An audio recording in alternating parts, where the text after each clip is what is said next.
This question comes from @CodyB_24. And he says, how hard was it in the beginning of TBG to balance work and family?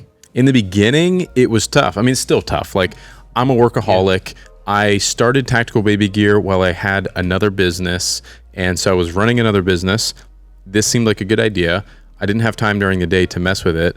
I would come home, I'd put the kids, I'd deal with the kids, and we'd feed them, do all stuff, get them bath time, get them to bed, and then I would mess with TBG from like 9 o'clock at night till like 2 a.m.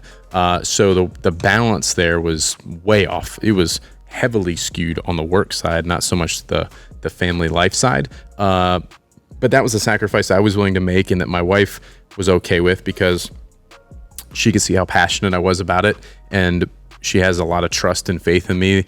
And then over the years, it grew and grew and grew to where I got out of my other business and we went full time into this. And that was, Alex came on as a partner, and there's a lot of nuances to the story, but it was hard. It was really hard, but I was passionate about it. And I tell a lot of people that are looking for something to do or want some of that balance or whatever, that you have to be super, super passionate about what you do, because if you love it, it won't feel like work, and that'll allow you just to continue to work constantly on it. As long as everyone's on the same page with that, it's not that that's big the only of a point deal. I would say, obviously. Like, it's just that communication, and if everyone understands kind of the end goal and where you're trying to get with it, versus just being selfish and being like, well, I just want to do it because I want to do it, and then saying like, screw you to everyone else. But kind of putting in that upfront work then has allowed me to have a better balance now, so it was hard, but you work through it.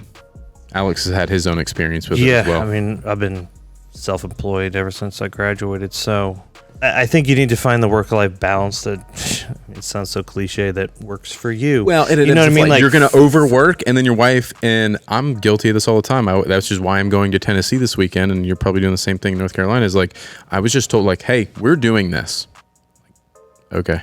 Like, I don't have a say-so. Like, of course I want to spend time with my family, and I'm guilty of probably not spending as much time with them as I should, but it's, I have the right intent at least behind it to, like, I'm doing it for them. I'm doing it for the family. I'm doing it for us. I'm doing it to take care of other people. Yeah, for us, it's kind of like, it's the oxygen that keeps you moving. Mm-hmm. It's like, why do you want to get up in the morning? It's just what drives you.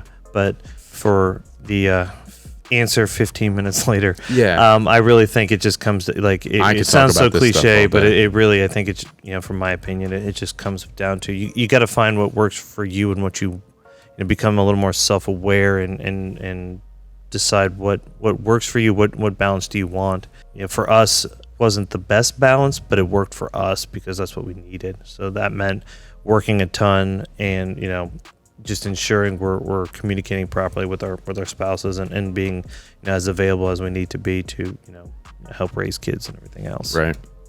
Or you just do it at midnight when everyone else is asleep and you get 4 hours of sleep, and that's what you do for a while. Yeah.